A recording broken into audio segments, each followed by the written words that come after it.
These are so fun. Okay. So you'll see the diet and then the description or what that is.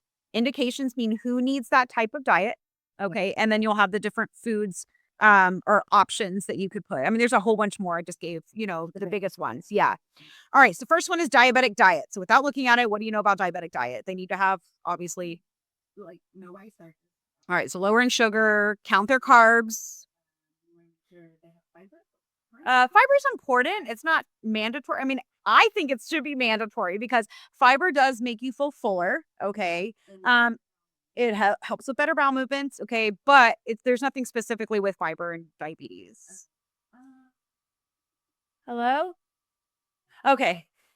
All right. So who needs to go on the diabetic diet? I'll be diabetes. Cool. So you are also going to include low sodium, right? Because most patients with diabetes also have hypertension. They almost always go together.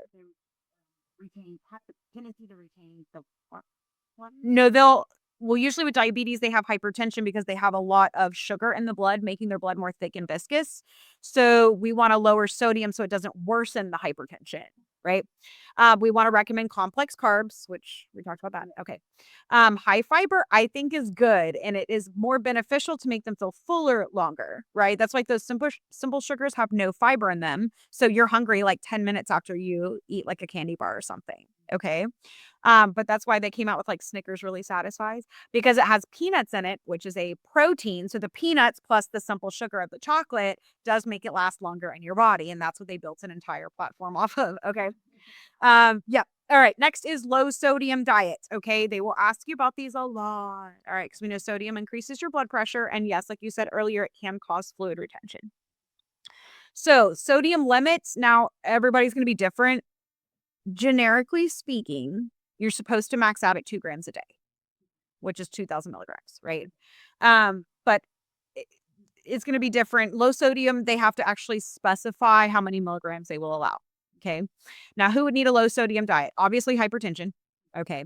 Kidney disease, because the kidney's job is get rid of sodium, right? So if they have kidney disease, they can't. So they need to go on low sodium diet. Plus, they're already like hugely fluid overloaded.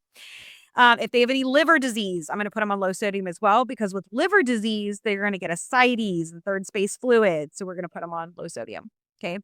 So they love to ask these types of questions. Sodium lives in any processed foods, anything that comes in a box, anything that is frozen, like our frozen meals, like the lean cuisines, like, yes, they're low in fat, but they have shit tons of salt, because if you have to take away the fat, then it won't taste good anymore. So they have to add something to it. So they either usually will add salt or sugar, right? There's only 3 things that taste good: fat, salt, and sugar.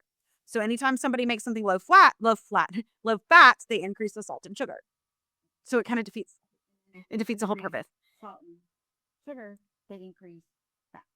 Yeah, so like it will go, well, if you have like a low sodium food, they would have to increase the sugar or the fat, because otherwise it won't taste good, right? So it's kind of stupid. Any condiments like ketchup, mustard, anything like that, chips, canned foods, lunch meat, pickles, olives, any sauces, and any salad dressings have tons of sodium. So does soda, surprisingly. Yeah, because sugar and salt taste good together. Plus it bubbles. Yeah. Okay. Next is the renal diet. Okay. So kidneys are responsible for getting rid of potassium, sodium, and chloride. Mhm. Oh, chloride. Okay. Okay. I'm thinking calcium for some. No, their calcium goes, well, let me explain that one second. Okay. So in the renal diet, okay, you have to have low potassium, low sodium. Yes. Now remember, your kidneys are responsible for activating vitamin D. And vitamin D is responsible for absorbing your calcium. So if you have a kidney patient, they're not activating your vitamin D, so you cannot absorb calcium. So they will be deficient in calcium. Okay. So in this case, this description, you need to lower their potassium, you need to lower their sodium, and you need to lower their phosphorus in their diet, because if their calcium is low, their phosphorus is going to be high, right? So when I'm giving them a diet, I have to decrease their phosphorus and increase their calcium. Okay. I also want to decrease uric acid in their diet, because uric acid is a byproduct of meat breakdown. The uric acid goes to the liver, where it gets broken down into urea, and then it gets sent to the kidneys for you to excrete it. Okay. But if your kidneys are broken, right, because this is a renal diet, right, you're in kidney failure, you can't get rid of uric acid. So that would mean you would need to decrease your meats, okay, especially red meats, right? And they're going to be on a fluid restriction because if you've ever seen somebody in renal failure, they're very puffy and very fluid volume overloaded. My dad's on diet. Oh, that's right. I remember you mentioning that. So you know a lot about this. Yes and no. My sister's the one that goes more, but Okay. I do know that he has a lot of restrictions. And The renal diet is probably one of the most challenging diets because they cannot have any dairy. Okay. You got to be careful with this. Now, even though dairy is a great source of calcium and you want to increase your calcium, it's also a source of phosphorus. So they can have no dairy, no red meat, no salt substitutes, and no salt, right? If they have to choose a protein, which they do need some protein, it should be eggs. Okay. And any berries generally are okay because berries do not have potassium in them. Okay. All right. Next is a clear liquid diet. Now, what I'll tell you in nursing school, that is a very misleading statement because it is not clear. it Okay. doesn't necessarily have to be clear. No, it's not clear. It's just something that you can kind of see through. Okay. So this is anything that is fluid at body temperature. That's what's considered clear liquid. Okay. So we will do this sometimes as you're preparing for surgery, but your surgery is not like immediately. So they're not going to put you in PO for like 24 hours if you're having surgery tomorrow. Okay. But they may put you on clear liquids for a while until you go in PO. When you're post-op, when you first, they allow you to start eating again, they're going to start with a clear liquid diet. Okay. Any GI disorders, like you cannot absorb any food, they're going to put you on a clear liquid diet. Okay. So clear broth, that one makes sense. Okay. Coffee, tea, juice. Now look at popsicles because remember, it's what's fluid at body temperature. So if I made a popsicle body temperature, it would be liquid. Okay. Okay. I was gonna say, so I was thinking like, isn't Jello like solid at room temperature? But then after a while, it would get It at room temperature, but not at body temperature. That's different because body temperature is 98, Yes. right? That's very what I'm different. reading. So that is gelatin. Gelatin is Jello, right? So Jello is considered clear liquid. Okay. Then you go into full liquid. Full liquid, I think, is more like it is thickened liquids, is kind of what it feels like. Really, You cannot see through it, and it's most dairy because you can't see through dairy, right? So this would be some clear liquids, but mostly milk products. Okay. Strained fruits and vegetables, so kind of like baby foodish almost, but like just the liquid part. Okay. Now when I say cereal, I don't mean like Captain Crunch. It's like that grits oatmeal kind of cereal, but it's like really thin. They add a bunch of water with it. Okay. So this is when you are advancing to solid. So after surgery, they'll usually do clear liquid and then like, okay, you tolerated that. Then we'll move to full liquid, which is like a thicker consistency. Okay. So full liquid, of course, includes anything that is clear liquid plus these additional things, right? But if they just ask you on an exam what is considered a full liquid food, then you would just pick the ones right here where it says like milk, custard. Okay. So milk, because you can't see through it and it's thicker. Custard, do you know what custard is? Almost like pudding consistency. Yeah. Pudding, ice cream, any creamy soups like cream of tomato, cream of mushroom, and then sherbet. You know what sherbet is? Like ice cream. Yeah. Like not ice But it's fruit, kind of usually. Okay. So these are like thicker things, right? But if you are on a full liquid diet, you can also have clear liquids. But do you understand what I'm trying to differentiate with? If they ask you on exam which of these are considered a full liquid, I would just choose the milk custard pudding. But if they say which of these can your patient have if they are on a full liquid diet, then you would include the clear liquids as well. if one. What do you mean? Like if the clear liquids, they said are in full liquid, but the only options that they kind of had was more like a clear liquid, then you pick that one over the custard, right? Well, it depends on exactly how they ask it. So if they say, hey, there has been a full liquid diet ordered for your patient, which of the following is included or which of the following can your patient have? Then you would choose clear and full. But if it says which of the following are considered full liquids, then that would be the milk custard. You see what I'm saying? Yeah. Okay.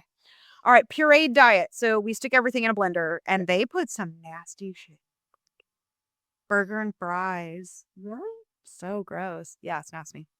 So they don't just puree like normal things, they'll puree like their hamburger meat or turkey. Maybe almost like throw up in my mouth actually to say that. Okay. So if they have a hard time chewing or they've just had oral surgery, or sometimes like if we have stapled their jaw shut or wired their jaw shut, So these are people who like basically have to drink their meals. No thought so. Yes. If they're not on aspiration precautions, then they can have a straw. And they'll put anything in there. That's why I put any foods put in a blender. Like, oh, we having turkey and gravy for a lunch in the cafeteria, blend it. Okay. Yeah.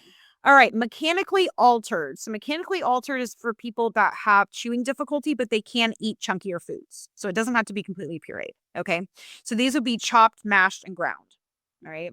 Um, they should not have any raw fruits, vegetables, seeds, nuts, dried fruit. That's very hard to chew, right? So this is a regular diet, but it's cut up into teeny tiny pieces. Like they could have ground beef, they could have ground turkey, right? It's just something that's in really small pieces. All right, a high fiber diet. They may also call this a high residue. Residue means fiber.